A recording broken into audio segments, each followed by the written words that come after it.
presidente Arnor, amigo da Alegrave, colega Sérgio e outros tantos que vejo na plateia, colega Altino. É sempre bom voltar ao Paraná. E não sei se por coincidência ou não, toda vez que chego, me lembramos de uma passagem de um querido amigo paranaense, Braulio Guzmão, que certa vez, com um colega já falecido, desembargador Milton Varela Dutra, em Porto Alegre, nós chegamos e, aliás, aqui em Curitiba, uma daquelas situações traiçoeiras, eu olhei o tempo, né, em Curitiba, tempo previsto, sol, né, clima ameno, enfim, vim preparado, imaginando o que baiano pensa de clima ameno. E ao chegar aqui, fui surpreendido com essas viradas de tempo próprias de Curitiba. E aí os dois ficaram dizendo que iam providenciar para mim um tip-top para poder usar por baixo, já que eu passei bons apertos aquele dia, maus bocados, por conta da mudança do tempo.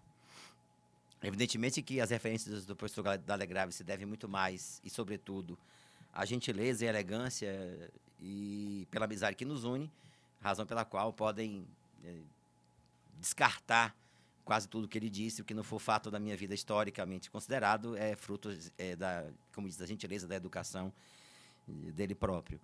E, nesse momento em que nós estamos reunidos para debater o direito, especialmente massacrando as duas normas, ainda bem que não falaram do artigo 40, só falaram 39, tem um pouquinho para eu falar. Eu gostaria exatamente de começar falando um pouco do ambiente em que vivemos hoje, nesse momento histórico do processo brasileiro. Eu acho que nós todos aqui somos privilegiados em vários momentos da história brasileira. Nós fomos protagonistas, talvez não os mais jovens aqui desta sala, mas eu vejo alguns que protagonizaram a mudança de 88 para cá. Então, este é o grande passo dessa história que hoje continua e tem uma nova etapa com o CPC de 2015. A Carta de 88, ela inaugurou uma nova concepção do direito, e aqui falo direito como um todo no Brasil. E nós tivemos o privilégio de viver esse momento. Repito, com a desculpa e com as escusas dos mais jovens dessa sala, mas, enfim, tivemos esse privilégio. E, com isso, passamos a compreender que o direito não era mais aquela estrutura positivista com a qual nós aprendemos ao longo da história, e fomos assim formados, que direito era regra, e aprendemos muito mais legislação do que direito mesmo. Nossos cursos eram muito mais voltados para o debate em cima da estrutura legislativa e não da estrutura normativa, quando muito se estudava Plá Rodrigues, lá, um livro que pouca gente dava importância, porque eram as primeiras aulas de processo do trabalho, direito do trabalho, professor Plá Rodrigues. Mas aprendíamos um pouco dessa história de um ramo que tinha lá as suas peculiaridades.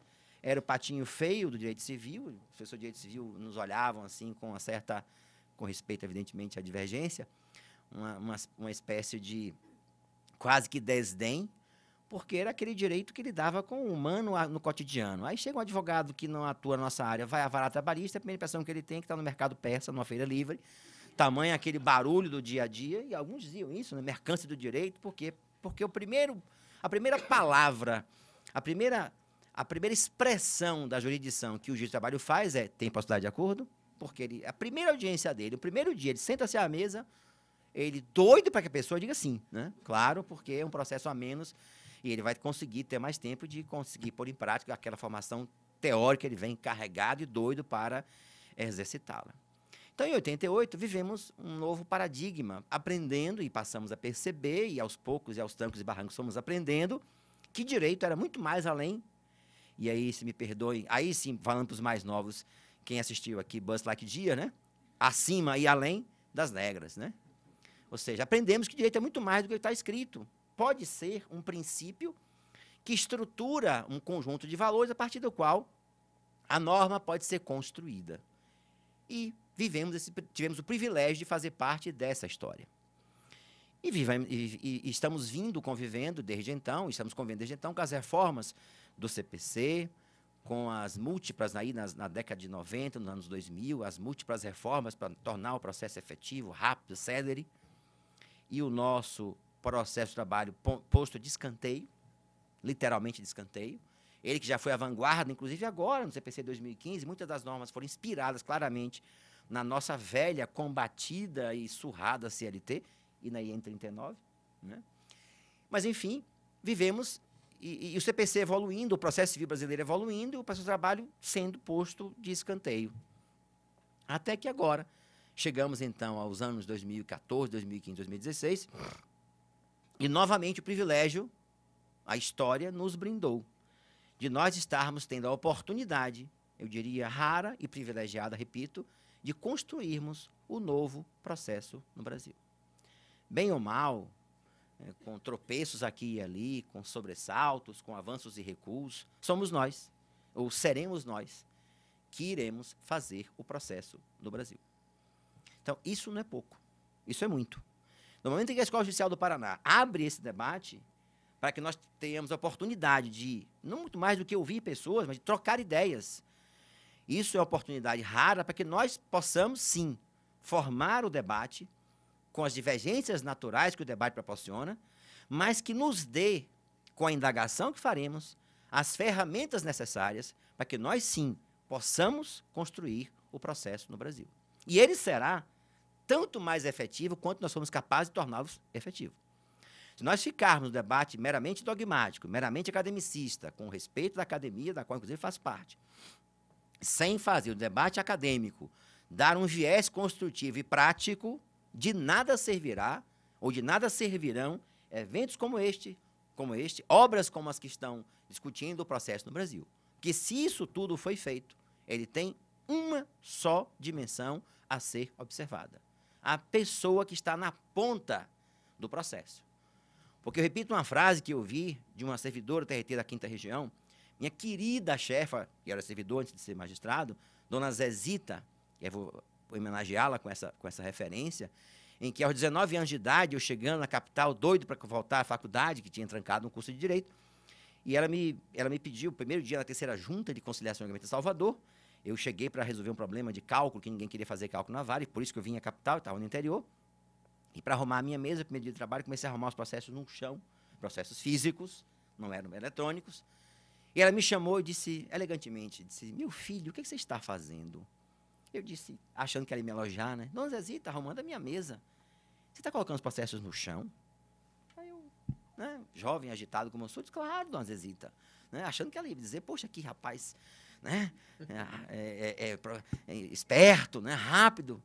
Ela disse, você já pensou se no balcão chega alguém, até hoje me emociono, e pede para ver o processo dele e você pega no chão? O que ele vai pensar? Aí eu disse, dona Zezita, não sei. Ela disse, mas eu sei. Processos não são papéis. Processos são pessoas. E aqui nesta vara, nesta junta, nós não colocamos processo no chão. Porque ele tem que saber que nós tratamos a causa dele com respeito. Olha, essa foi uma das lições jurídicas mais importantes da minha vida. Foi um soco no estômago. Na hora eu tive raiva dela, sou assim, franco com vocês. Mas eu posso dizer, passados 35 anos, 34 anos, eu nunca esqueci desta cena. Sou capaz de reproduzi-la com detalhes. E lhes digo, foi a maior lição de direito que eu aprendi na minha vida. E isso eu trago até hoje para tentar fazer essa equação de que processo não pode ser visto como um instrumento burocrático, um instrumento formador de teses, sem que isto tudo tenha como norte quem está na ponta, quem está exatamente com o objetivo para que tudo isso fosse construído. E aí chegamos, então, após esse introito, às normativas 39 e 40. Eu preparei aqui o material que dá para falar 3 horas, mas eu não vou fazer isso com os senhores nem com as senhoras, porque seria absurdamente desconfortável, até porque já tiveram digamos assim, lições toda manhã e agora durante a tarde. Mas eu vim preparado para rebater. Né? Como um bom pai que cuida do seu filho, você tem que... Família é assim, né? Quebra o pau dentro de casa. Mas se chega um falar mal do irmão, todos se unem para dar uma porrada naquele que falou mal do irmão. Então, é mais ou menos isso. E, para tanto, eu preciso contextualizar um pouco o ambiente exatamente entre março de 2015 e março de 2016. Para que nós entendamos um pouco o porquê o Tribunal Superior do Trabalho resolveu editar as duas normativas 39 e 40, que, enfim, com todos os percalços naturais de uma norma com a amplitude que ela tem, teve um objetivo único, que era pacificar e transmitir segurança jurídica. E aí, eu preciso, então, dizer que a primeira pergunta que podia surgir é regulamentar ou não a aplicação do processo civil ou do CPC, desse conjunto novo de normas, ao processo do trabalho. Nós, no TST, toda hora recebíamos informações e chegavam as discussões que, por exemplo, juízes já estavam aplicando o CPC antes de entrar em vigor, exigindo rol de testemunhas prévio, não mais fazendo audiência de conciliação, aquela tradicional que nós fazemos, exigindo uma série de procedimentos que não estavam previstos na lei. E nós tínhamos na doutrina, e o ambiente foi muito próprio para isso, duas grandes vertentes que debatiam com artigos publicados na revista LTR, nos sites, no Migalhas, Conjunto. Toda semana tinha um artigo novo. Existiam várias correntes, mas duas delas protagonizavam correntes absolutamente opostas, que era, a primeira, sustentável que o CPC não alterou em nada o processo do trabalho, nada, a CLT continuava vigorando, e vários colegas produziram textos sobre esse tema, com essa vertente, a quem respeito, evidentemente, e até elogio e destaco, porque desse debate que surgiu a polêmica, e a polêmica gera a ciência do direito, porque os questionamentos que constroem a ciência. De outro lado, a tese diametralmente oposta, que se dizia que o artigo 769 tinha sido derrogado para o artigo 15 do CPC, e que, por isso, a CLT agora não mais tinha nenhuma possibilidade de aplicação. E esse ambiente hostil em termos de doutrina fez com que alguns eventos fossem até bastante, digamos assim, quentes na discussão do ponto de vista das teses que se formavam.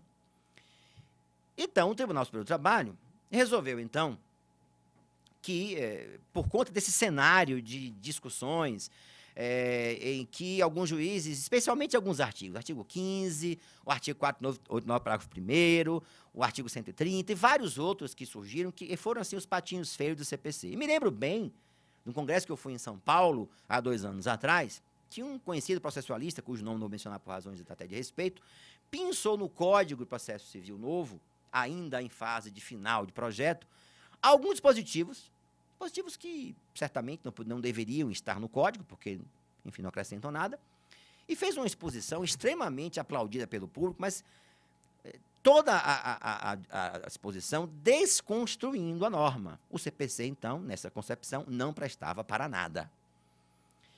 Ora, então nós tínhamos esse cenário de hesitação, esse cenário de dúvidas, esse cenário com a possibilidade clara que cada juiz fizesse da sua unidade judiciária um universo normativo, alguns negando ao CPC, outros negando ao CLT, e um terceiro grupo talvez fazendo uma miscigenação de normas, tal qual uma receita de bolo, que você pôs os ingredientes, sairia lá de cada vara um processo, com a possibilidade, inclusive, clara e direta, de que em 2 varas, de que uma vara com 2 juízes, houvesse procedimentos distintos, a depender da compreensão dogmática que o juiz fizesse do novo cenário normativo nacional. Então, esse foi o ambiente rico, efervescente, que fez com que o Tribunal Superior do Trabalho, cumprindo o seu papel de traçar um norte, e essa foi a principal objetivo da IN 39, traçar um norte de interpretação dessa coexistência de normas. E o fez passando por alguns princípios que é importante que sejam destacados. Primeiro, reconhecendo que o próprio CPC afirma a existência da autonomia do processo do trabalho, quando ele, no artigo 15, diz que ele se aplicará ao processo do trabalho.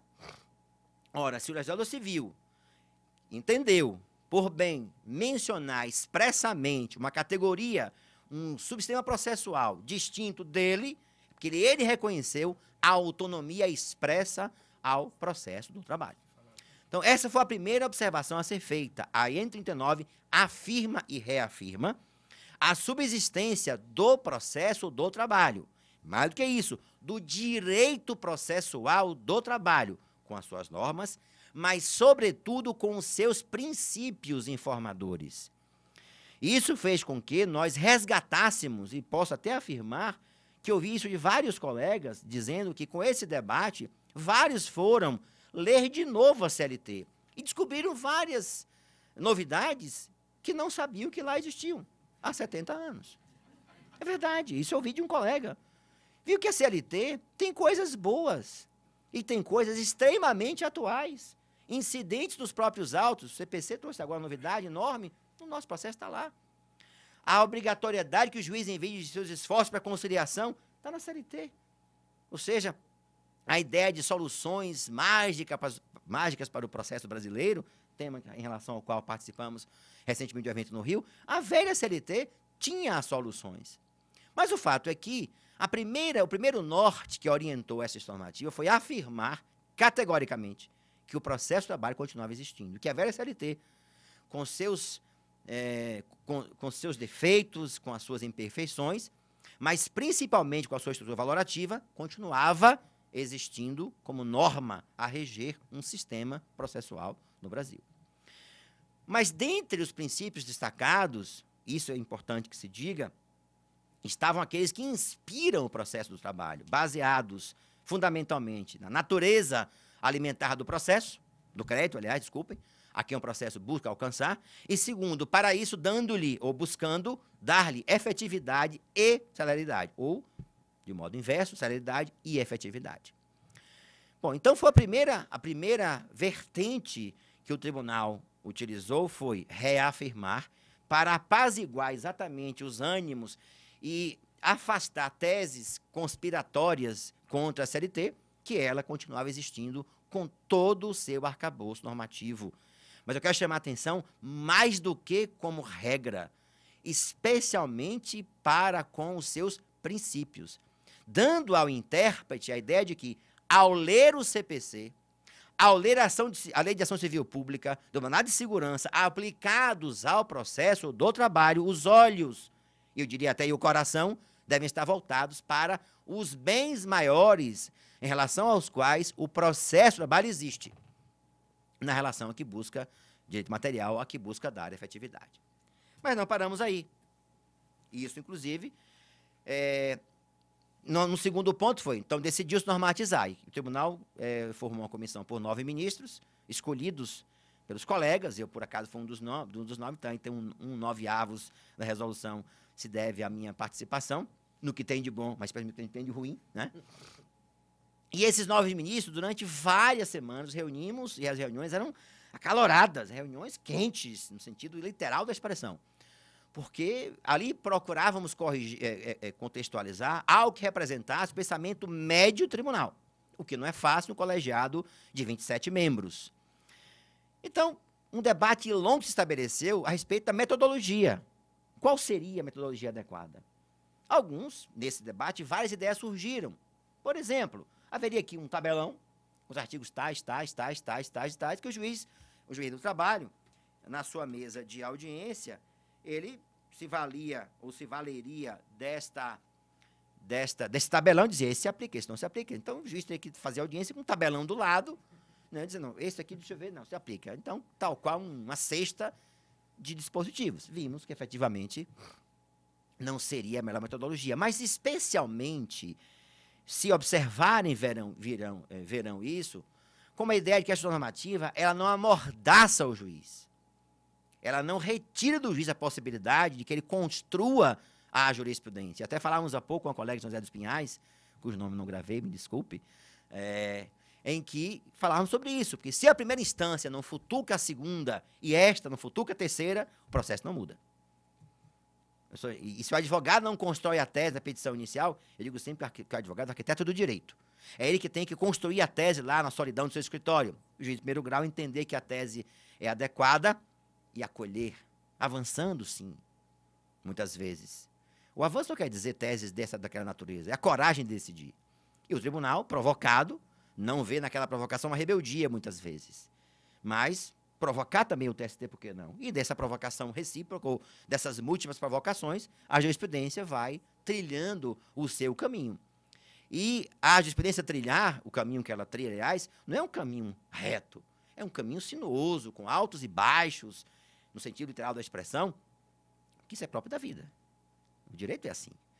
Mas, enfim, voltando aí em 39, decidimos, então, que ela devia ser minimalista. Ela deveria disciplinar deveria conter a menor quantidade possível de textos que fossem herméticos, exatamente para dar esse sinal à comunidade interna e à comunidade externa. E aí, então, decidiu-se que ela só disciplinaria temas que fossem, ao mesmo tempo, controvertidos, inovadores e relevantes. Ela deveria reunir temas que contivessem essas três características. Algo que fosse novo, mas que não fosse controvertido ou não fosse relevante, não trataríamos. Se fosse relevante, mas não fosse novo, também não trataríamos. Ou se fosse relevante e se fosse novo e não fosse inovador, também não trataríamos. Então, essa foi a ideia. Com duas observações importantes. Retirar desse conjunto de características as matérias afetas ao tribunal pleno, ou seja, temas que já estivessem vinculados à jurisdição do tribunal pleno não seriam disciplinados na N39, porque, obviamente, não poderia a norma retirar do tribunal a possibilidade de, em julgamento, portanto, na esfera jurisdicional, decidir a matéria. Por isso, não tratou de temas como honorários advocatícios, artigo 523, a multa do 475... do 475J, eu vou tirar aqui porque eu sou desastrado, eu vou derrubar isso tranquilamente, 2 minutos. 475J, atual 523. 475O, antigo, acho que é 528, parágrafo 2º, enfim, temas que já estavam afetos ao tribunal pleno. Por isso, algumas matérias, embora fossem inovadoras, controvertidas e relevantes, o tribunal optou por não disciplinar, porque já estavam com juízes naturais designados para o caso, então não se tratou. Esse foi, então, o contexto do que orientou a criação da norma. E aí, então, a partir dessas duas estruturas orientadoras da sua elaboração, passamos, então, a disciplinar o que, de fato, é incompatível plenamente. Certamente, na visão do tribunal, isso impactaria em 3 grandes ramos, ou 3 grandes campos, no campo dos princípios, no campo do procedimento e no campo dos incidentes. Ou seja, nós estudarmos os impactos do CPC no processo do trabalho, veremos que ele impacta, ele atinge 3 grandes campos do processo, no campo dos princípios, no campo do procedimento e no campo dos incidentes. No caso dos primeiros, certamente, nós estamos falando das chamadas normas fundamentais do processo brasileiro, artigo 1º e artigo 12 do CPC, que estruturam essas normas, os principais valores que o legislador abraçou. Mas lembrando que boa parte desses valores já estavam e foram previstos na Lei 3.015, de 2014, que antecipando-se ao processo no Brasil, ao CPC no Brasil, já introduzira a teoria, não a teoria, mas o sistema de precedentes judiciais com força obrigatória na sistemática do processo de trabalho, com amplitude e sem que nós estivéssemos até visto ou experimentado uma realidade anterior. Irei mais adiante. Mas no campo dos princípios, seguramente, o principal que orientou foi a segurança jurídica. Era necessário transmitir aos juízes, aos cidadãos, aos advogados, ao Ministério Público, enfim, quem atua no nosso ramo, no nosso campo, que se deveria ter um norte das normas aplicáveis. E mais do que isso, qual era o conjunto mínimo a ser utilizado na sistemática da condução do processo pelo juiz. Então, certamente foi o princípio mais importante na formação da estrutura que originou as 2 normas que o TST editou. Transmitir uma ideia de segurança jurídica que, obviamente, se inspirou ou inspirou também outros princípios que o Código prevê, como a isonomia de tratamento dos litigantes, a proteção da confiança, a expectativa de que o tribunal da nona região tenha uma tese única sobre o mesmo caso, e não ficar à parte, como se sabe, existia essa possibilidade claramente, para a mesma questão jurídica, evidentemente não fala de matéria fática, a depender de onde o processo fosse distribuído, o resultado seria um ou seria outro, ou mesmo até variando o resultado conforme o quórum daquela turma, quando formada por 5 estivessem em 3 de julgamento. Digo isso com a natural observação que também participei desse cenário e também assim decidia na 2ª turma do Tribunal da 5ª Região. Mas, além disso, a cooperação mútua, e eu quero chamar a atenção para esse ponto que é fundamental, que quando se fala nesse princípio, transmite essa ideia de que, ou imagina-se que vão sentar advogados parte a parte com o juiz e decidir a causa. Não, vamos fazer o seguinte, o senhor paga 100? Não, tá certo, eu pago 100. Esse reclamante é fantástico, eu sempre gostei muito do trabalho dele. Falando, como é na Espanha, inclusive, que sentam lado a lado, reclamante e reclamado. Aliás, não sei como não, uma porrada no outro naquela audiência espanhola ali. na frente do juiz, certamente um querendo dar um soco, ou quem sabe até dente não saiba, né? Um soquinho ali, né? Ou levantar, enfim. Mas a ideia de que advogado também tem o dever ético exacerbado no Código. Eu quero chamar a atenção, enfatizar muito isso. Assim como nós, juízes, temos o dever de fundamentação exauriente, que está no 489, o advogado tem no Código, e repetido várias vezes, o dever de argumentação também exauriente. Não basta colocar na petição inicial 10 precedentes para dizer, juiz, diga qual se aplica. Absolutamente. Tem que dizer, este precedente aqui se aplica por este argumento. E é este argumento que o juiz vai responder dizendo se aplica ou não. Então, há correlação direta entre dever de fundamentação atribuído ao juiz e de argumentação atribuído ao advogado. Isso está na petição inicial, na defesa, na apelação, no recurso especial, recurso extraordinário e no agravo interno. Repete várias vezes o Código. A necessidade que o advogado, que a parte, expõe as razões individualmente ou exauriente, a expressão do agravo interno, que me esqueci agora, mas enfim, a ideia de que ele deve argumentar, dialogar com o juiz. É exatamente dizer, olha, é esse diálogo entre tese e antítese, defesa e petição inicial, e precedentes normativos aplicados, é que irá, sim, aí surgir a norma do caso concreto. Então, se nós temos hoje uma tarefa árdua com 489, lamento dizer, senhores advogados, os senhores também têm uma tarefa maior ainda, nos convencerem que aquele precedente que o TRT da nona região editou não se aplica ao meu caso concreto. Que se não tiver, e como diz a doutrina Hermes Neto Júnior, um dever de forte argumentação, o juiz vai dizer o seguinte, indefiro a tutela requerida ou defiro com base no precedente tal, por isso. Não precisa nem fundamentar as razões do precedente. Vai dizer apenas que ele se aplica ao caso concreto por essas razões que o precedente encampa. Então, e observe, o Código, falando de cooperação, ampliou extremamente, e em muito, as sanções endoprocessuais. Se os senhores perceberem, está lá nos atos atentatórios de execução, se a parte atenta contra a execução, pode ser apenada em até 20% do valor atualizado da causa. Isto não é uma sanção pequena.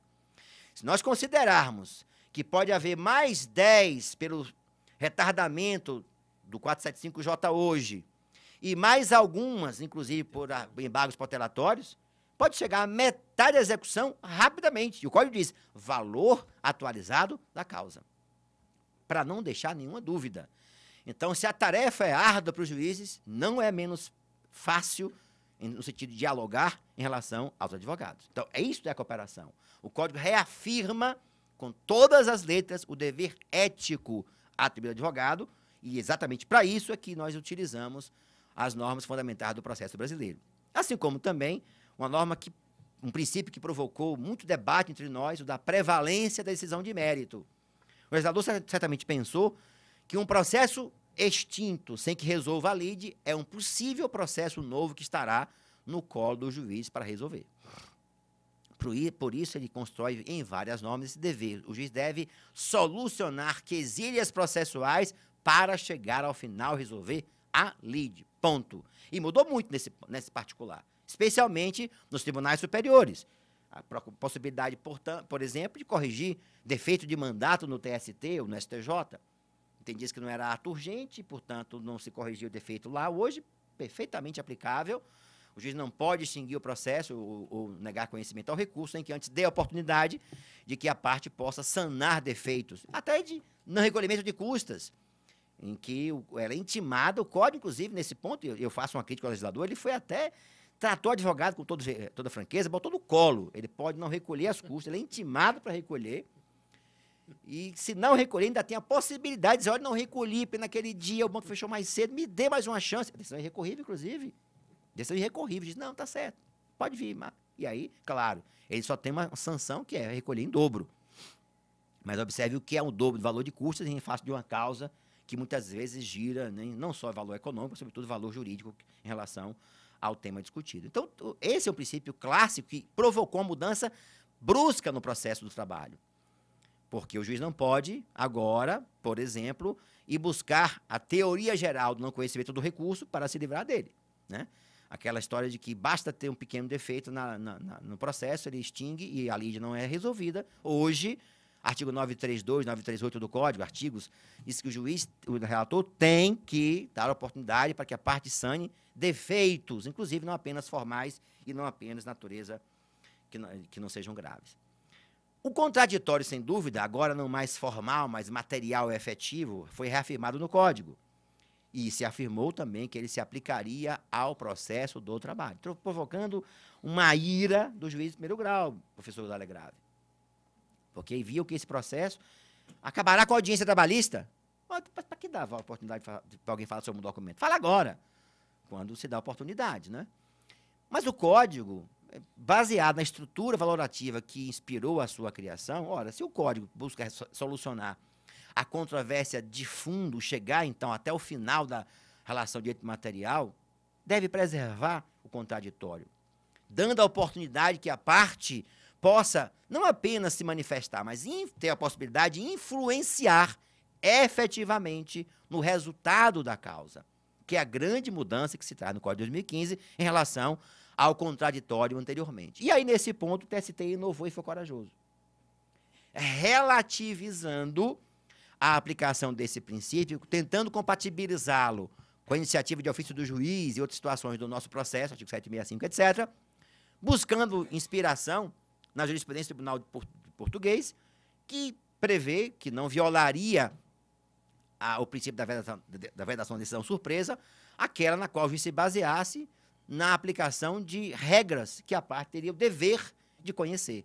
E aí delimitou em condições da ação pressupostos processuais e princípios de natureza recursal. Então, não se aplicará a proibição de que haja o contraditório prévio, não somente nos casos em que o Código expressamente mencionou, e menciona algumas, como eu destaco aqui, mas também em vários outros casos.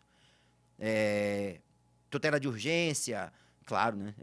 É razoável supor que não se vai intimar o devedor sobre a constituição que haverá na sua conta, porque se o fizer, ninguém desta sala, nem eu, deixaria o dinheiro lá para que que o juiz viesse tomar, né? Isso é óbvio. Se já há precedente judicial firmado, o juiz pode deferir a tutela de urgência, a tutela efetiva, a tutela de urgência ou da evidência, se justificar, e depois segue-se o contraditório, postergando, como já havia no nosso velho processo do trabalho. Exemplo, na execução, que o juiz constrange o bem e depois preserva o contraditório, postergando para um momento posterior, portanto, ou um momento seguinte. Mas em algumas situações em que o próprio Código definiu, evidentemente o legislador não poderia, nem esse que o regulamentou, não poderia seguir adiante, como, por exemplo, nos casos de mandato em que expressamente se mencionou. Bom, e aí chegamos ao procedimento e aos institutos. Aqui eu vou ter que pensar, porque eu tenho material aqui para rebater muitas das acusações injustas que fizeram, sem dúvida, a IN 39. A primeira preocupação foi dizer o que não era compatível. Claramente, assim, para transmitir uma certa dose de tranquilidade, né? Primeiro, as regras de competência. Assim, deixando claro que o nosso processo tem regras de competência. Hoje se discute muito no próprio TST a questão, por exemplo, de competência razão do lugar, quando o empregado é migrante ou que é contratado em um determinado lugar, trabalha em outro, tentando compatibilizar a tese do acesso à justiça. E hoje a SDI, a meu sentir, já está evoluindo bastante nesse sentido. Talvez não tanto quanto eu gostasse, mas quem sou eu? Eu sou um entre 27, e sempre a maioria tem razão, sem dúvida nenhuma, é um princípio clássico do colegiado. Mas já se reconhece, por exemplo, a possibilidade do empregado ajuizar a ação em outro local, que não de trabalho, quando a empresa tem atuação nacional, a empresa que tem atividades em vários lugares, mitigando o rigor do artigo 651, que fala somente local da prestação de serviço ou da contratação. Então, já se evolui um pouco nessa discussão, ponderando sobre a regra da CLT e o princípio do amplo acesso à justiça. Também as regras de audiência.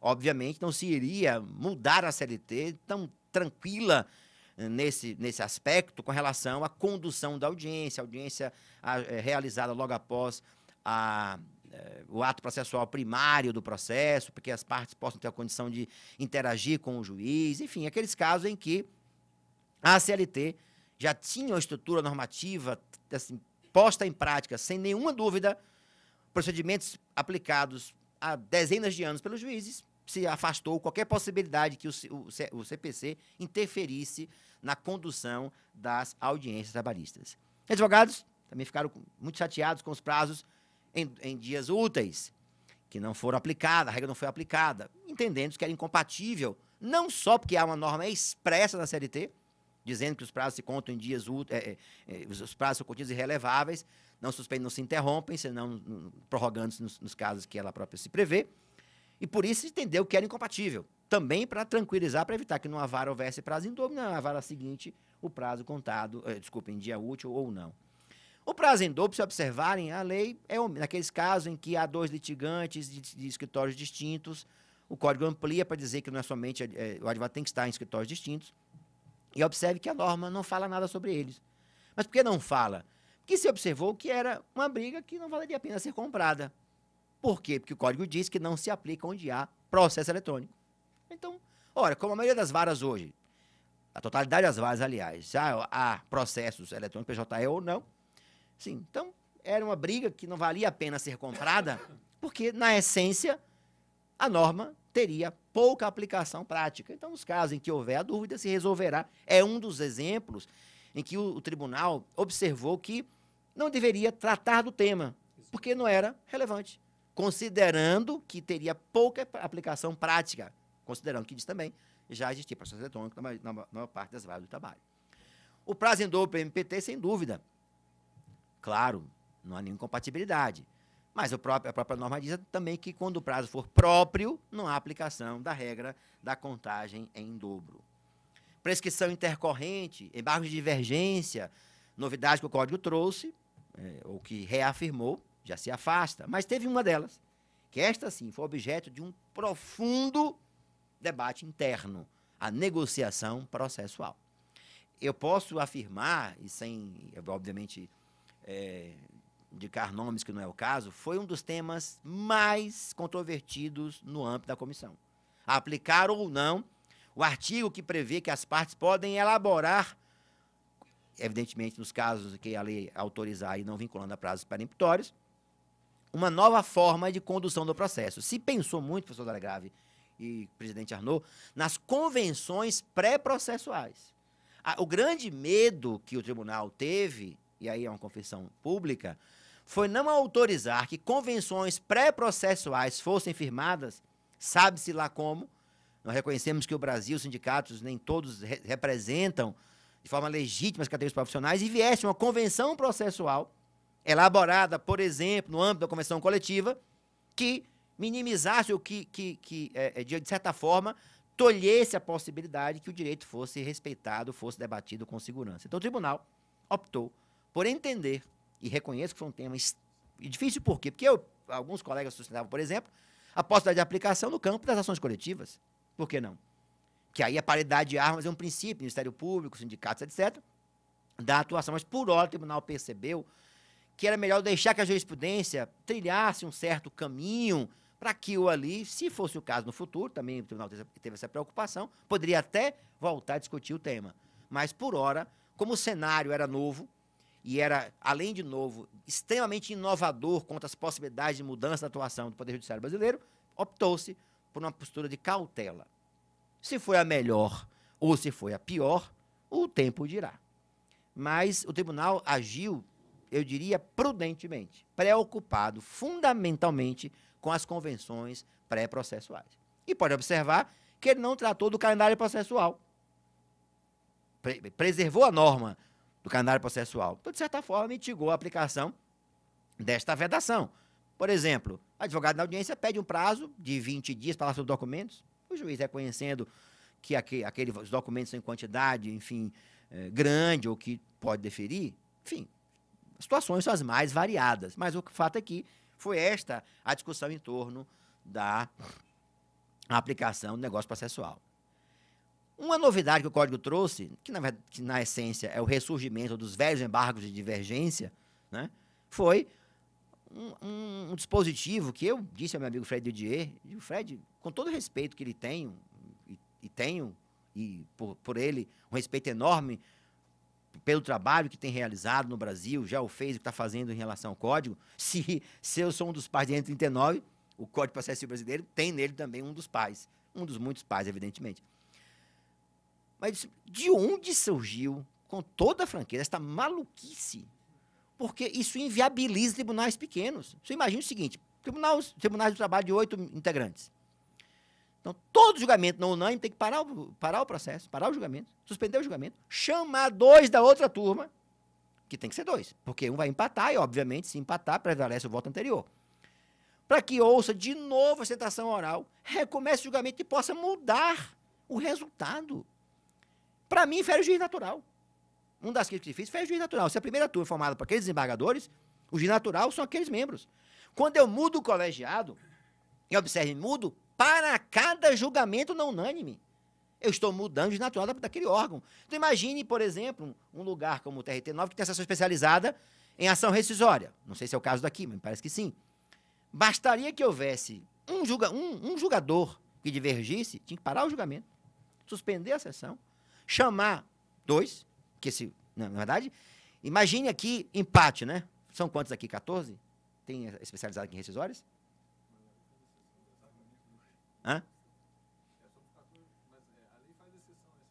Não, rescisória não, né?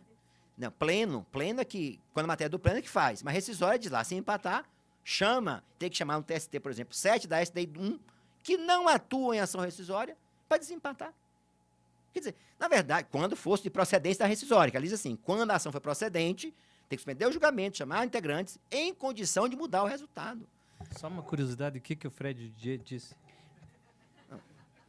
Ele disse, bom, eu vou falar porque ele falou já em eventos, então eu vou que ele foi contra esse dispositivo, que ele não foi de autoria dele, ele foi contra esse dispositivo, mas foi a única forma de viabilizar o não surgimento dos embargos infringentes. Porque queriam reintroduzir os embargos infringentes quando não fosse julgamento não unânime.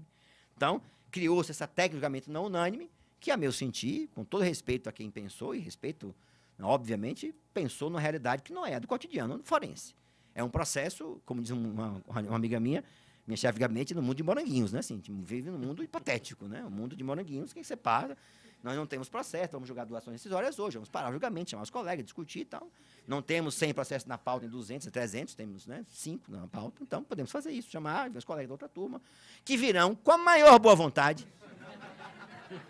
Detalhe, né? Só tem 5 para julgar? Não, claro, vou lá julgar. Acabei a minha sessão agora às 9 horas da manhã, começou às 8h40, então vou lá. Vamos sentar, por favor, advogados, por favor, sustentem, 10 minutos cada um, né? Então temos a manhã toda para discutir, votos fundamentados, longos. E aí o debate vai se instaurar. Imagine isso com processos, com a pauta de 200, 300, 400, 600 processos. Qualquer um que não fosse unânime, chegar-se-ia, no caso dos TRTs, a essa realidade. Então, obviamente, essa aqui não dá. E aí, digamos, peitou o legislador. Não se aplica por incompatibilidade com a celeridade processual, com a normativa do processo do trabalho, não há previsão na CLT, portanto, o julgamento não pode ser aplicado e ponto final. E deixa o resto, então, para discutir no campo da jurisdição. Penalidades, todas elas elevadas. Todas elas elevadas. O Código, e nesse ponto, até porque a CLT não trata das normas, as sanções são pequenas, as normas são esparsas em termos de sanção, mas com um detalhe histórico importante. Na Lei 13.015, constavam, no projeto original, vários dispositivos que tratavam de sanções processuais. E o relator do processo resolveu tirar do projeto de lei, porque o CPC já as trazia. Ora, então, se ele não é possível, não é necessário tratar de penalidade por litigância abusiva, por exemplo, embargos protelatórios, porque o CPC já traz um arcabouço de normas que sancionam condutas processuais de natureza equivocada e, portanto, esse foi o fundamento que autoriza mais ainda a absorção por nossa estrutura normativa de todas as normas, e são muitas elevadas, que tratam sanções processuais. Um debate que ficou também meio que no canto lá, a gratuidade judiciária, o depósito podendo alcançar ou não, se alcançar a gratuidade judiciária. O tribunal tem uma norma, segundo a qual, um entendimento já consolidado, que o depósito recursal não é taxa recursal, é garantia da execução e, portanto, não há gratuidade que o alcance. E reafirmou esse entendimento ao dizer, né, não tratar expressamente desta possibilidade de o depósito ser alcançado pela gratuidade. Um incidente, este também foi o patinho feio do CPC no processo de trabalho. O juiz tem horror a esta norma. Horror. Verdadeira ojeriza. Ou seja, a possibilidade que seja instaurado o contraditório para desconsideração da pessoa jurídica.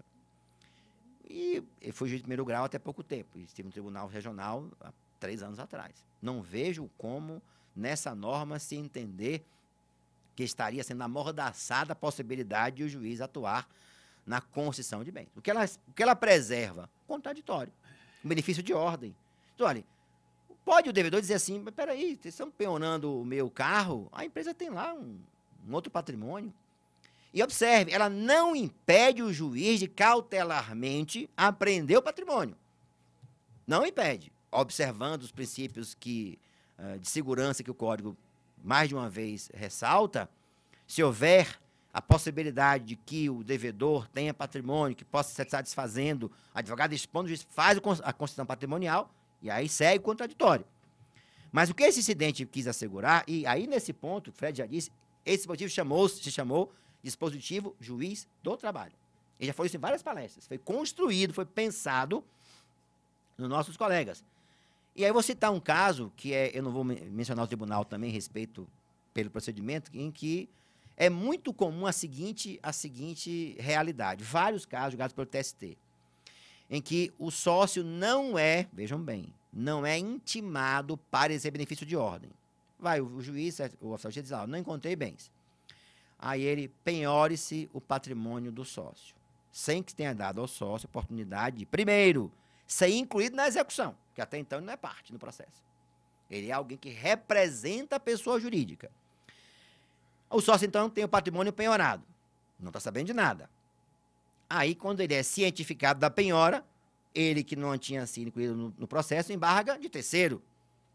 Aí diz o juiz, não. Há um despacho lá atrás que determinou que seus bens fossem penhorados. Você é devedor. Mas espera aí, eu não fui citado como devedor. Não importa, é devedor. Aí ele embarga a execução. Perdeu o prazo. Porque ao embargar de terceiro, tomou ciência da Constituição e agora ele não tem mais ação rescisória, porque não há violação literal de lei. Então, vários casos, mas foram dezenas de casos de um tribunal da federação, exatamente assim. Aí eu pergunto, isso é muito bom quando o patrimônio é dos outros. Agora imagine, você, qualquer um de nós aqui, eu, e me lembro bem que um dia estava na minha casa, um domingo de manhã, me ligou um vizinho, do Banco do Brasil, Cláudio, tendo aqui na minha porta um oficial de justiça, o que é que eu faço? Receba, abra a porta. O que eu vou dizer? É oficial de justiça? O porteiro parece que é. Receba, abre a porta. O que ele fazia aqui? Não faço a menor ideia. O que ele foi fazer aí? Aí recebeu o oficial de justiça. Era um colega, um bancário que tinha uma empresa, que era um restaurante na cidade, fechou o restaurante, fez aquilo, e ele até um cara sério, uma pessoa séria. Pagou todo mundo, e quem fez foi o gerente dele. Pagou, deu baixa na junta comercial, depois o gerente entrou com ação contra ele. Indicou com o endereço qual? O do restaurante, que estava fechado. Entregue lá a notificação, não compareceu o edital. Quem é que lê edital de diário oficial aqui? Ninguém nessa sala lê diário oficial, a não ser advogado, que tem um recorte para facilitar. Né? Depois, revelia, portanto, condenação plena. Notificação da decisão por onde? Edital. Obviamente, recurso não interpôs. Citado como por edital.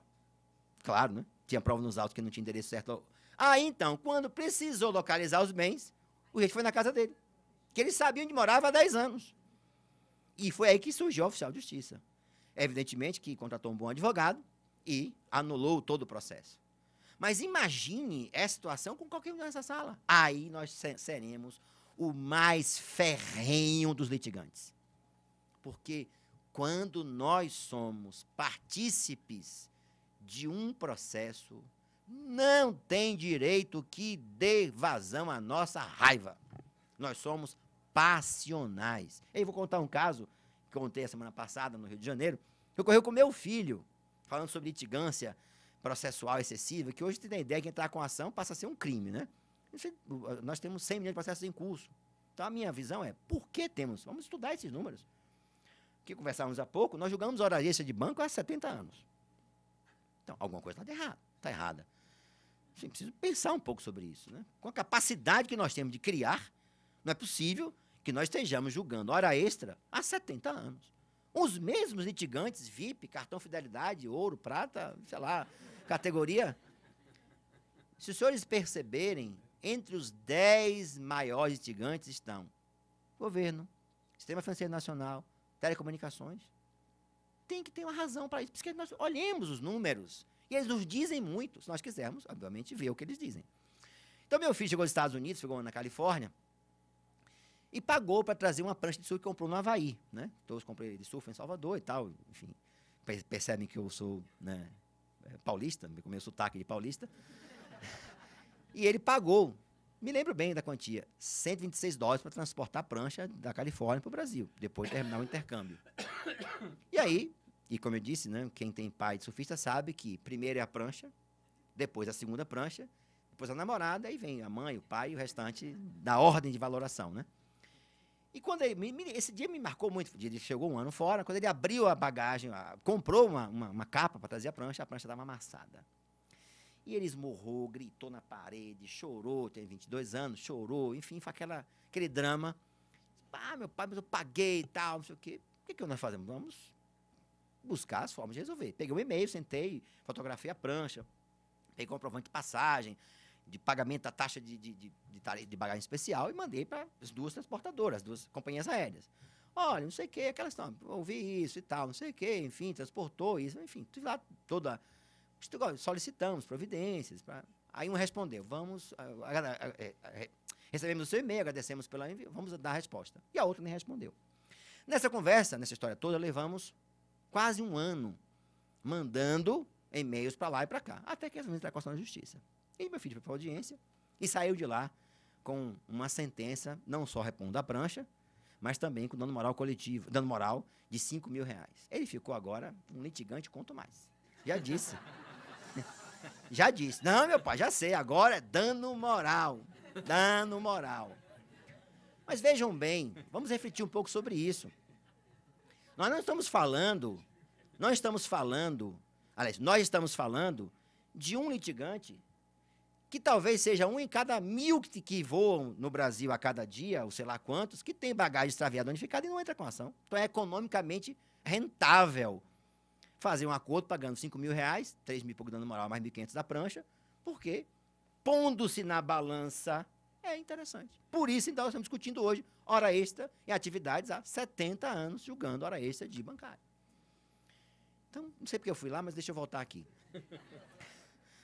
Bom, mas uma das novidades do Código também, sim, esse dispositivo, só para a gente fechar, entendeu-se que ele não retirava do juiz a autonomia da execução, mas preservava o contraditório, por isso entendeu aplicável.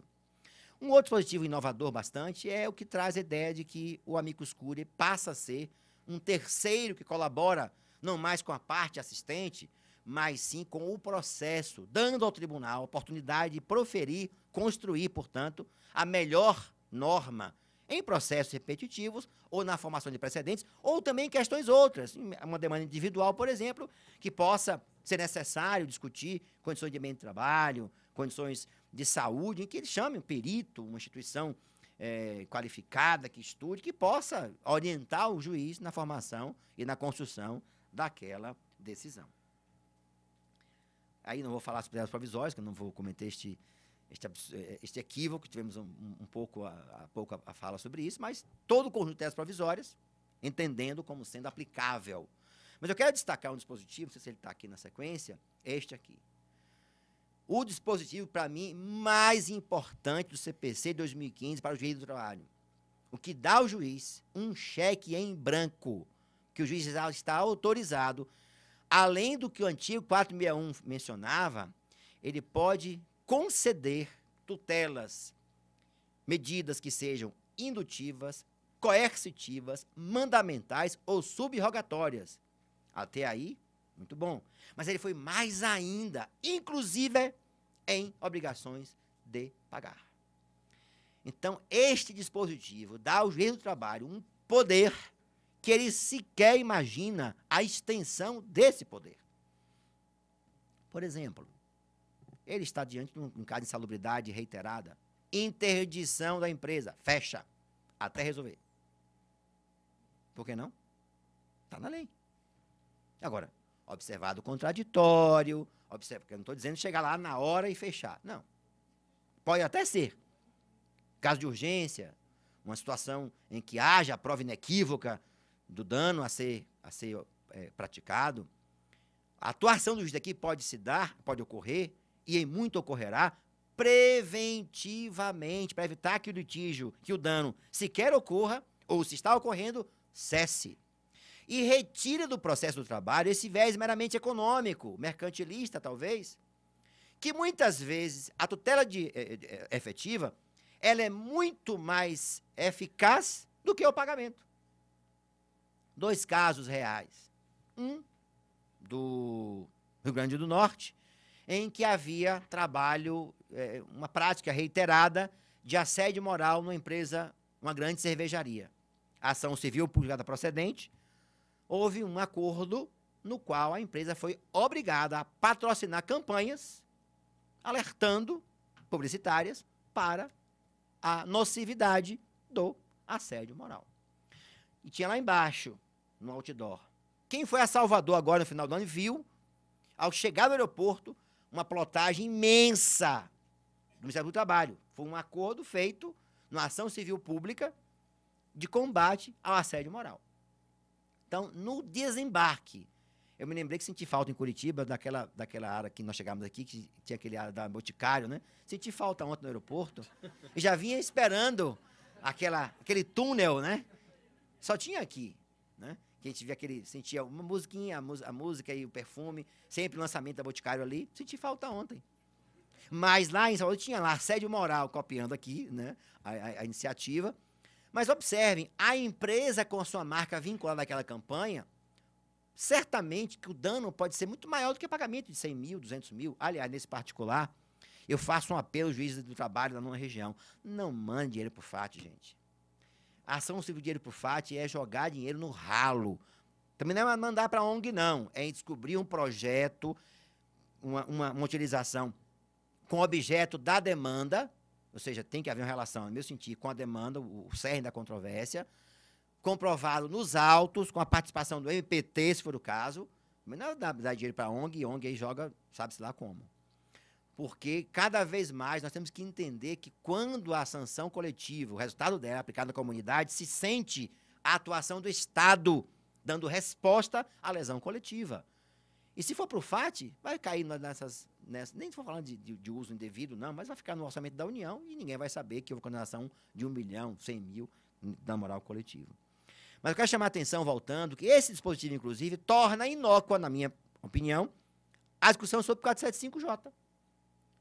Se eu posso, observe, se eu posso usar sanções coercitivas, pode ser em pecúnia. Por que não? Ou astrente, o que é? Uma sanção coercitiva pecuniária. Então, a gente está discutindo algo que pode ficar relativizado com a amplitude dessa norma, que ela diz, medidas que sejam indutivas, que estimulem um comportamento, muitas vezes com a consequência que a parte vai suportar, emitindo a ordem em lugar de quem, ou ocupando o lugar da utilização do bem. E cito um outro exemplo. O desembargador Edilton Meirelles, cita o nome em homenagem à sua excelência, no TRT da Bahia, onde discutimos uma vez uma segurança impetrado com a decisão do juiz que não deferiu. A discussão era a seguinte: uma tutela de urgência, uma tutela antecipada de mérito naquela época, seria a tutela da evidência hoje. Qual era a discussão? O sindicato argumentava que há 14 anos havia uma cláusula normativa que foi alterada sem negociação coletiva, relativa à jornada de trabalho. E aí se discutia se, enfim, o juiz de primeiro grau negou a tutela de mérito antecipada, na área de segurança do tribunal, e aí definimos a medida e estávamos discutindo qual seria a forma de obrigar a empresa a cumprir a decisão. Aí falou 100 mil reais por dia, mas era uma grande empresa, uma mega empresa. Aí decidimos então, e a ideia foi dele, conceder a seguinte tutela, a seguinte ordem: os empregados ficarão autorizados, a partir de segunda-feira, será uma quarta, a só trabalharem nos horários antigos, até que se discuta a nova escala. Ou seja, nós demos a eles o direito de só trabalharem nas escalas anteriormente elaboradas, portanto, restabelecendo a escala anterior. muito maior, muito mais importante, porque o que se queria era garantir o direito à negociação coletiva, do que se pagar 100 mil por mês, 100 mil por dia, 10 mil por empregado, muitas vezes. Então, é a criatividade do juiz que vai identificar em que a sanção irá alcançar o resultado do processo, ou, como diz o artigo 461, o resultado prático equivalente. Então, é um cheque em branco, o que não quer dizer, por sua vez, que deva dar lugar a arbitrariedades. Claro que não. Mas, às vezes, uma forcinha, um comportamento, assim, para estimular um comportamento, causa um resultado muito bom. E aí cito outro colega, também para contextualizar, Rubem Nascimento. O colega Rubem, na execução, não tem melhor. O bicho, ganhar com ele, às vezes, é meio difícil, mas quando ganha também, é um trator na execução. E discutimos um caso, na época que não havia internet, telefone rápido, celular. Um banco foi condenado numa ação grande contra o Sindicato dos Bancários, uma ação grande, e não se encontrava o diretor para ser citado. E isso rolou alguns meses. Aí tá que o Rubem teve a ideia criativa e disse, não tem problema. Ele simplesmente decretou a interdição do banco e nomeou como administrador o presidente do Sindicato dos Bancários. Precisa dizer que em meia hora o banco apareceu, foi citado, garantiu a execução. Ou seja, ele nomeou como gestor do banco o presidente do Sindicato dos Bancários. Bom, resolveu o problema. Medida perfeitamente autorizada hoje pela CPC 2015. Inteiramente, portanto, compatível com o nosso processo. Eu vou tentar agilizar, eu já estou aqui falando há 1 hora e 5 minutos, eu tenho aqui material para falar um bocado. Eu vou destacar aqui algumas coisas, tentando... O famoso 489, parágrafo 1º, fundamentações exaurientes, esse dispositivo, deu-se a ele uma interpretação que ele não tem. Ele não amordaça o juiz. O que ele diz, olha, juiz, você pode fundamentar como você quiser. Mas não dá para dizer no processo que a prova dos autos induz à conclusão de que o reclamante tem razão. Isso não é fundamentar. Tem que dizer o porquê o reclamante tem razão. Com base em que provas? Com base em que argumentos? Com base em que elementos dos autos você chegou àquela conclusão? E mesmo quando ele diz que o juiz é obrigado a rebater os argumentos, diz lá, relevantes para afetar o resultado do processo. Mas sempre foi assim. Se o juiz examinou e concluiu que o empregado tem direito à hora extraordinária e não examinou uma alegaçãozinha de quitação da empresa, óbvio que ele tem que examinar, que pode influenciar no resultado da demanda. Mas se a tese foi, por exemplo, cargo de confiança, que ficou provado que ele era artigo 62, pouco importa o horário de trabalho, já se entendeu que ele está imune à jornada de trabalho, portanto, ele é alter ego do empregador. Ele precisa responder a esse argumento. Mas eu lembro que disse antes que a fundamentação está correlacionada com o argumento que foi mencionado na petição inicial e na defesa. E aí eu digo, né, a alegação genérica não pode ser objeto senão também de resposta genérica. Aí eu vou passar para esse dispositivo, que alguns eu quero destacar, que são, me parece bem relevantes, né? Remessa de ofício, etc., uma norma de competência interessante eu deixo para vocês esse material, tá? Eu disponível para a Escola Judicial, mandar para os senhores e para as senhoras. Uma norma de competência, alguns elementos já têm ou não, né? Chegou no tribunal pela primeira vez, tornará prevento o relator para quaisquer recursos e processos conexos àquele. É a novidade. A conexão é uma novidade. Alguns elementos internos já diziam isso. O relator que conhecer da causa, em primeiro lugar, julgará os recursos todos daquele processo. Até aí, não tem muita novidade. Mas agora diz, além dos recursos do mesmo processo, conhecerá também, por prevenção, dos processos conexos. E, obviamente, isso vai mudar vários regimentos internos em relação às normas de competência por prevenção. Aqui eu vou passar rapidamente, não vou me deter, já falei sobre isso. Pautas, tem alguns que eu quero chamar a atenção. Aqui são tempos menores. Sim, o voto vencido, que segundo meu querido amigo ministro Douglas Rodrigues, o voto vencido de hoje é o cupim do acordo, fica ali no pé, ó, futucando.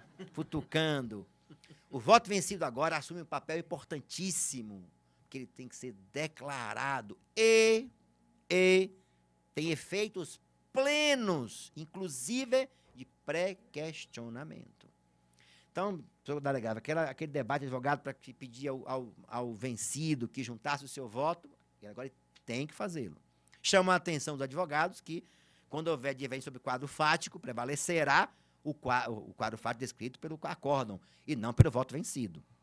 Claro, né? Porque se o voto vencido registra um quadro fático que não está reproduzido ou não foi contestado, ou melhor, foi contestado no acórdão, prevalecerá, obviamente, o do acórdão e não do voto vencido.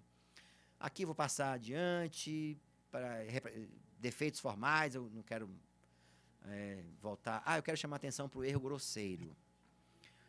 Todos nós aprendemos lá na doutrina, né, que erro grosseiro é aquela dúvida que não é minimamente razoável quanto ao recurso cabível. Se discute muito no CPC novo, a doutrina que não admite aproveitamento do recurso estaria afastada em relação ao erro grosseiro. Aí transcrevi para o professor Marinoni uma passagem do livro dele, em que ele expressamente diz que o erro grosseiro subsiste ao CPC de 2015. E chama a atenção que o STF julgou há um mês e pouco atrás o primeiro caso em que ele disse em que situações pode ou deve o relator conceder prazo para que o advogado sane irregularidade. Não alcança razões recursais. Ou seja, a regra do artigo 932 e do artigo 938 do CPC não dá ao relator do processo do tribunal a possibilidade de conceder prazo para que o advogado complemente o seu recurso.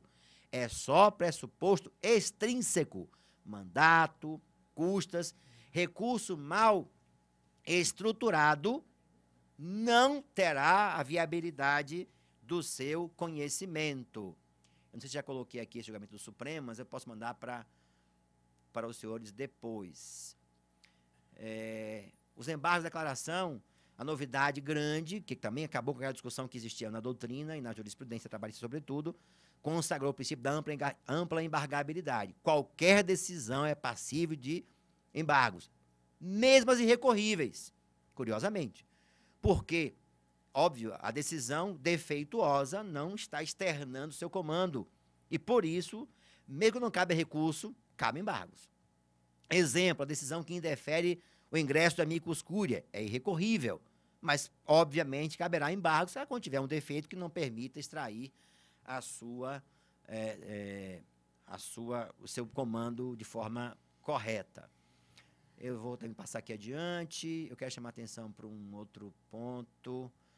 Só lembrando, né, que os embargos agora são julgados na sessão subsequente à sua oposição. Se não, serão incluídos em pauta. Os advogados também acabaram, não mais precisarão ficar todo dia aí na Secretaria da Turma para saber se vai entrar em pauta os seus embargos, em mesa, né? Se não for julgado na sessão subsequente, terão que ser pautados. Eu quero chamar a atenção para um detalhe. Sim. O artigo 1026 do Código. Opostos aos embargos, é importante ressaltar que, apesar de provocar o efeito de interrupção do prazo, não impedem, ou a oposição não impede, a produção de efeitos imediatos da decisão. É interessante ressaltar essa peculiaridade da norma. Interrompe o prazo, mas não suspende a produção de efeitos da decisão que foi proferida. Então, a parte pode pedir logo que seja cumprida a ordem, ainda que seja a decisão objeto de embargos declaratórios opostos, enfim, pela outra parte, né? Penalidades, é só chamando a atenção que o Código ressalta a importância desse dever ético, ampliando as penalidades, e criou uma novidade que, quando o tribunal julgar 2 embargos protelatórios, não mais será possível a oposição dos terceiros embargos. É uma novidade no nosso sistema jurídico. Ele presumiu que, uma vez declarado que os embargos são protelatórios e a parte opuser uns terceiros embargos, o tribunal declarará o trânsito em julgada da decisão, porque não mais será possível quando 2 anteriores forem julgados protelatórios. Observando que, nesse caso, a lei não diz manifestamente protelatórios. Isso vale para, obviamente, qualquer decisão, seja de primeiro grau, de segundo grau ou no TST. Aqui eu quero chamar a atenção para uma mudança substancial na sistemática de controle do precedente judicial em relação à sua aplicação. Eu até vou falar mais devagar para tentar, quem sabe, me fazer compreender melhor. Nós sabemos que da decisão denegatória da admissão do recurso de revista cabe agravo de instrumento. Nenhuma dúvida. Até aí, no nosso processo, não há nenhuma novidade. Isso equivale ao agravo por STF e por STJ, no caso de recurso de especial e recurso extraordinário. Mas o Código foi alterado pela Lei 3.1256 e provocou uma mudança substancial em 2 instrumentos. Primeiro, o controle de aplicação do precedente e a reclamação para garantia da autoridade da decisão. No primeiro caso, disse, da decisão que não admitiu o recurso, para, no nosso caso, o TST, baseada na aplicação do precedente, cabe agravo interno e não mais agravo de instrumento. Vamos citar um exemplo. Julgado o caso divisor bancário, o tribunal vai fixar a norma. Então, o TRT vai julgar os processos que estão paralisados, aplicando a tese que vier a ser fixada pelo Tribunal Superior do Trabalho, em recurso repetitivo. Inclusive, doutor ministro, está na hora de julgar esse divisor dos bancários, né, ministro? Está na mão do revisor desde o dia 2 de agosto. Obrigado. O voto já está feito. 100% da plateia agradece. Na verdade, é porque, enfim, o voto já está pronto, já entreguei ao revisor no dia 2 de agosto. Pode observar que está no gabinete dele o processo, mas, obviamente, ele está examinando, enfim. E ficou parado 9 meses para normatizar o procedimento interno. Foi o primeiro caso a ser julgado, eu vou justificar, embora não justifique o atraso, claro, né? Foi o primeiro caso a ser julgado. Então, não existia nem sistema para tramitar o processo repetido. Então, foi construindo o procedimento quase que na tora mesmo, né? Pra vocês terem uma ideia, a classe processual não foi criada ainda, vai ser criada segunda-feira, pelo CNJ. Depois de eu ter insistido, brigado com o colega Braulio, paranaense, para que ele resolvesse lá. Ele gentilmente intercedeu e finalmente vai sair dos caninhos lá a classe processual, recursos repetitivos e revista que não havia na nossa sistemática processual. Mas, enfim, voltando. Então, vamos imaginar, então, que o tribunal aplique a decisão no caso X.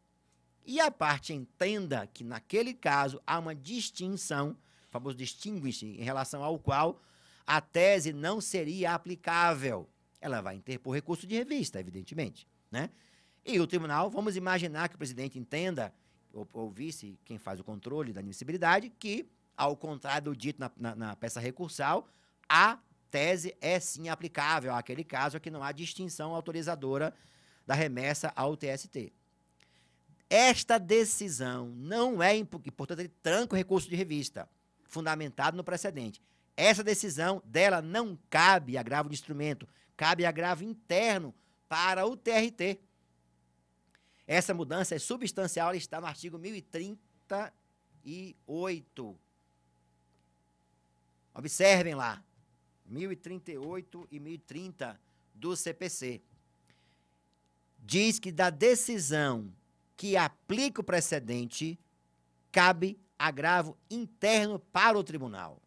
E aí sim, se o órgão especial, o tribunal pleno, conforme o caso, entender que o caso não é de distinção, cabe reclamação no TST. Ou seja, a reclamação foi mitigada pelo novo código, pela Lei 3.1256, que diz só caberá reclamação quando esgotadas as vias ordinárias. Então, se, por exemplo, juiz de primeiro grau julgar uma ação não aplicando o precedente quando cabível, ou aplicando sem que o fosse, não cabe reclamação direto no TST. Ou, se for o caso, no regional. Cabe recurso ordinário, que é a via ordinária. Julgado recurso ordinário, recurso de revista. Se denegado, agravo interno. E aí sim, julgado agravo interno, se pode então bater as portas do TST. Isso está no artigo 1021, 1035 e 1030 do CPC, quando expressamente mitigou o cabimento da reclamação nesses casos. Parágrafo 4º do artigo 988 do CPC de 2015. Portanto, é importante ressaltar esse detalhe, porque vários casos têm sido já ajuizadas ações do TST e têm sido simplesmente extintas reclamações porque não esgotadas as vias ordinárias nesse aspecto. Bom, aí eu vou passar rapidamente, porque tem muita coisa aqui para falar. Eu vim armado para tentar rebater tudo, o que pudesse. A ação rescisória, então, ela ganhou uma amplitude enorme no novo Código. Não só a possibilidade, por exemplo, de cabimento em sentenças processuais, nos casos em que a lei prevê, mas observe, quando deixar de aplicar precedente ao caso. Também foi uma novidade que veio com o CPC de 2015. Aqui eu falaria um bocado sobre isso, eu gosto muito desse tema. Enfim, recursos repetitivos é um tema que tem sido bastante explorado na doutrina da jurisprudência, na doutrina dos últimos dias, mas eu só quero chamar a atenção para o incidente de resolução de demandas repetitivas, porque a maioria tem dito que ele só se aplica a tribunais de segundo grau. Isso não é verdade. Tanto que o legislador mudou o dispositivo do Código que previa ser cabível só no segundo grau. Então, pode haver também no TST, por exemplo, em caso de conflito de competência repetitivos, né? É um exemplo que nós mencionamos. Poderia falar, professor Delegado, mais sobre outros temas, mas não vou mais cansá-los. Já falei bastante por hoje. Eu quero dizer que tentei defender a IN 39, mas certamente, por mais veemente que eu possa ter sido, não foi a minha veemência capaz de suplantar a qualidade dos argumentos que certamente, quando eu não estava aqui, se utilizou. Mas é desses debates que nós construímos o direito. Eu quero agradecer ao tribunal pelo convite, à Escola Judicial pelo convite, dizer que é sempre bom voltar ao Paraná, ser acolhido como sou, e sempre trazendo frio, deve ser uma peculiaridade minha, quem sabe, mas dizer que estou sempre à disposição. É bom rever os amigos, é bom compartilhar de ambientes onde o direito é discutido, porque só assim nós construiremos o melhor processo que pudermos fazer. Com divergências naturais, mas eu acho que o objetivo nosso maior é dizer o seguinte: nós somos privilegiados, repito, porque estamos tendo a oportunidade de construir a história, e dela faremos o que nós queremos que ela seja no campo do processo. Obrigado.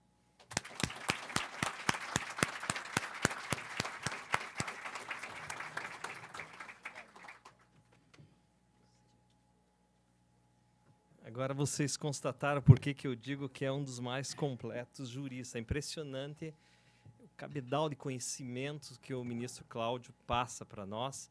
Até eu pergunto, ministro, o senhor não tem um curso online, assim, para a gente ir lá no YouTube, ver alguma coisa? Porque a gente, às vezes, a gente começa a ouvir, né? E tem tantas novidades, né? Mas eu só queria fazer uma pergunta antes de passar para o doutor Sérgio. De 0 a 10, que nota o senhor dá para o novo CPC? Eu sou otimista. Eu dou 10. E vou dizer por quê.